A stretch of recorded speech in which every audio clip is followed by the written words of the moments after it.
you so much for inviting me here. It's just really an honor and a privilege to be standing here in front of you today.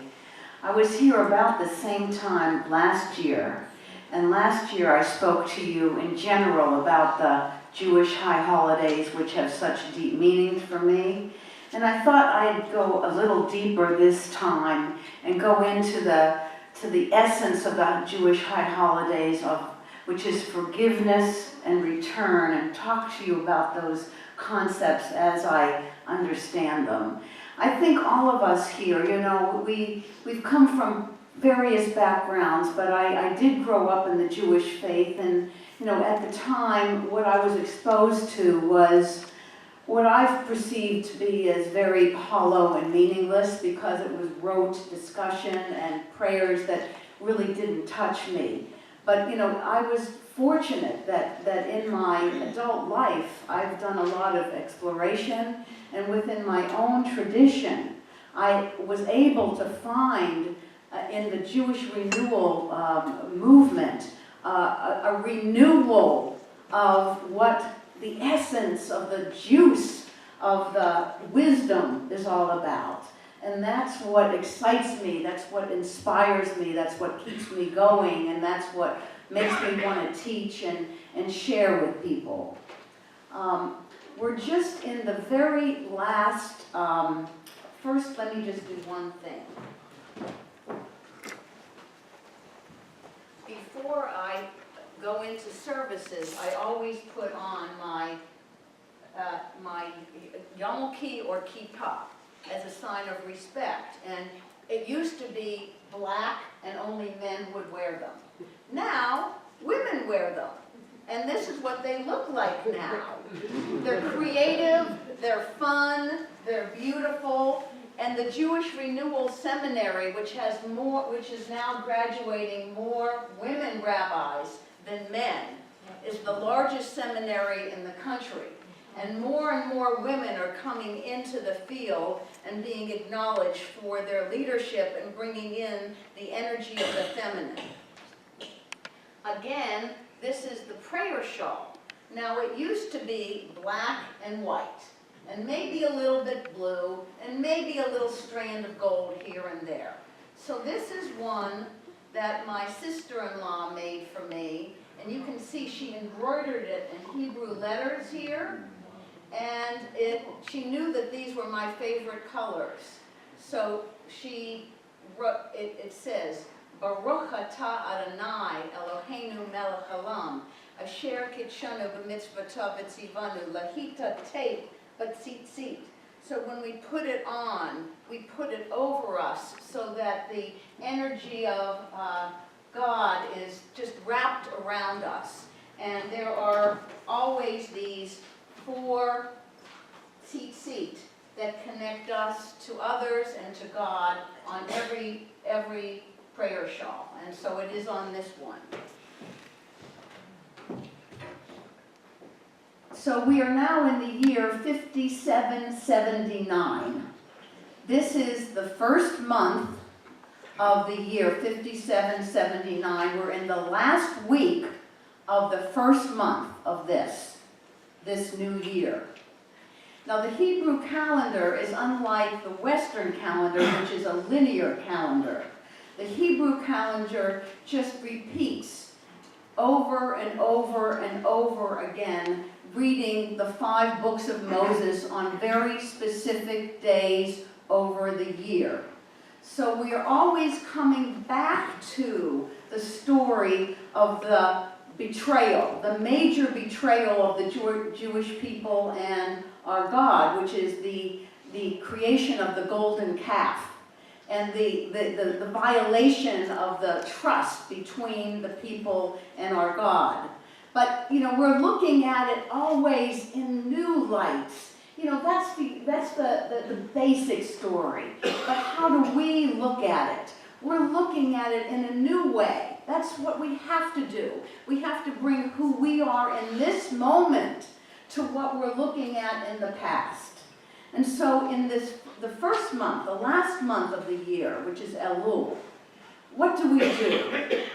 We just look at ourselves and say, how have we missed the mark? how haven't we been the best that we could be?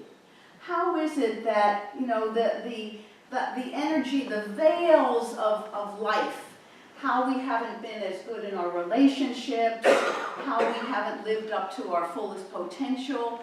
What are these ways that we've missed the mark?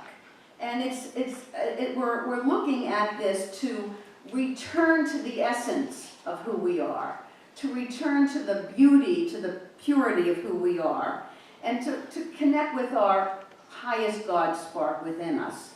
So we're coming to a place of looking at ourselves like as the witness, not with judgment of brimstone and fire, but how did we not become the fullest person who we could be? That's what it's all about. And it's a special time of compassion. Compassion, of waking up, of just like being more alert to who we are. So there's certain rituals that we use at this special time of year. Blowing the shofar, and particularly the 13 attributes of compassion.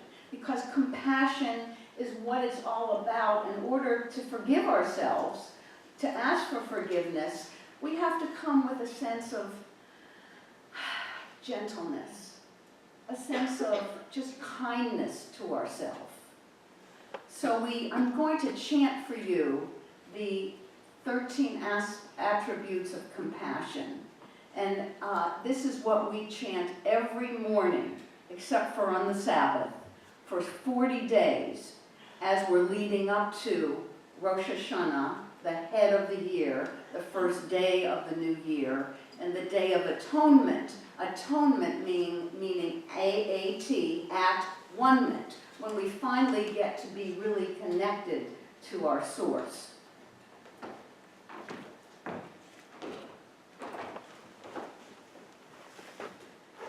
Adonai, Adonai, El Rachum v'Chanun, Erech Apayim, v'Rav Chesed v'Emet, Noseh Chesed la'alafim, Noseh Avon v'Fesha v'Hata'ah v'Anakeh.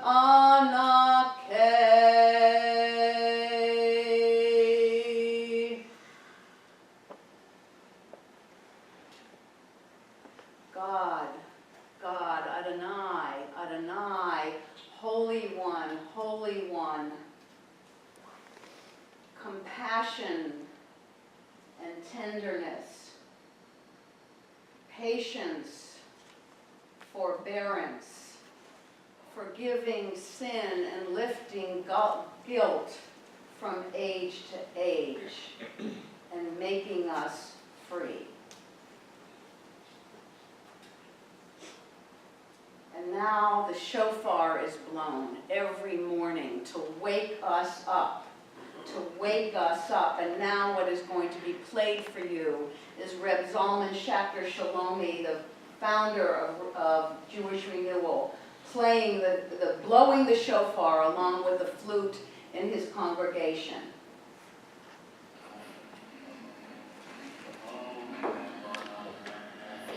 What color do you wish to change? What is it that you want really to be different? Begin to visualize that, formulate it, put it into words. Let it go into sound, let it move into scream, let it be a song, whichever way it wishes out of you.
Every time I hear that, it pierces me. It's the cry of the ram's horn.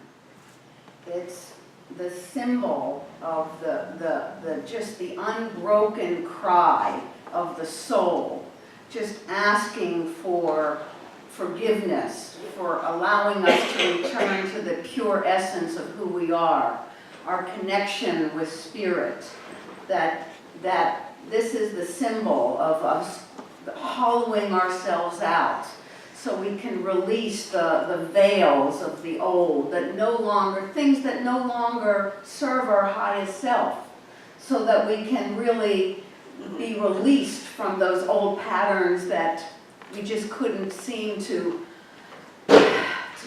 tear off of us and come back to that place.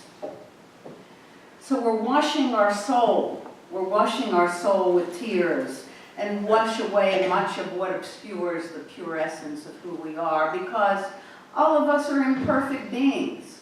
All of us have broken hearts. And the reality is that the world is a broken place with people who have broken hearts, and it's our job to mend what is broken. And as we know, my friends, there's so much to mend, especially right now. And maybe people said that at every age, but we know what's happening now, and we know that there's a lot to be mended. And after that 30 days of doing that every morning, we come to Rosh Hashanah, the head of the year. Rosh, head, Shana, year. The birthday of the new year. A renewed opportunity for us to fulfill our most cherished dreams, to pay attention to our lives, to the lives of the people around us, to our environment, to our world. And now it's really the time for judgment. But the judgment is, as I mentioned before, how have we been good partners with the source? Rosh Hashanah is the audit day. God checks the books to see how we took care of his or her investment in us. This is the true meaning of divine judgment. It's a day for compassion and celebration, because we have a new opportunity to be the best that we can be. And on this day we face God and report on our progress of fulfilling our divine mission of being uniquely who we are, of being the best of who we can be. And we have the power to renew our contract with God. And she knows that we're imperfect beings. But why aren't you as much as you could have been? That's the main question. Why aren't you just as good as you could have been? And that's what we ask ourselves. So for the rest of the year, we're asking ourselves to coming back into that place of forgiving ourselves for not being the best that we could be, and just allowing ourselves with compassion to keep releasing what no longer serves our highest self. And that's why we fast on the one day of the fast day, which is the Day of Atonement, because we want to release everything from the world and just come into this holy place, with this holy time with our whole self. And forgiveness is the most important thing, as Reverend Dave Bell said to us at the beginning of us reformatting the essence of who we are, releasing what needs to be released, coming back as pure beings into the eternal moments. So I'd like to close with a story. And, you know, in the Jewish tradition, you always have to have stories. You always have to have stories of the old Rebbes. What did the old Rebbes say about this? What did the old Rebbes say about these eternal moments that were living during these high holidays? Well, a story is told about a 19th century Hasidic master, Rebbe Rashad. And he just came into a situation where his old friend, who he hadn't seen for 37 years, visited him. And the reunion was very strange, because the once very close friends, had hardly a word to say to each other.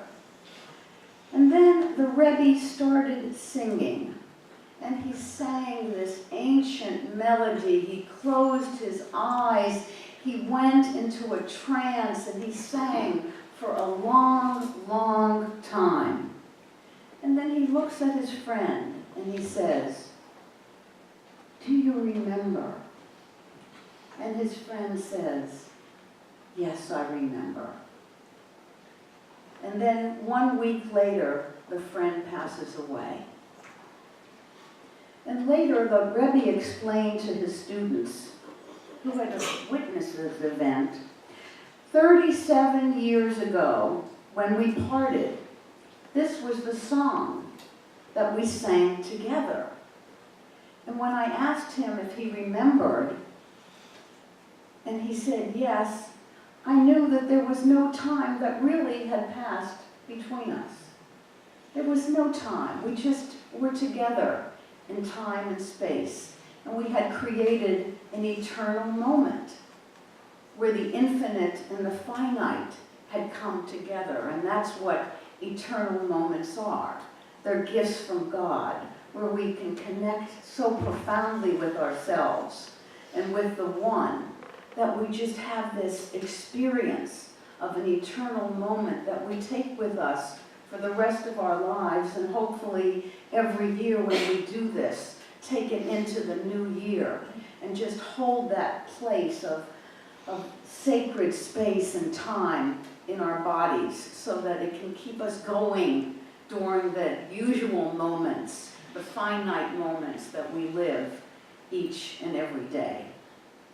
So I hope this can give you like a little taste of why these moments in the Jewish calendar are so precious to us.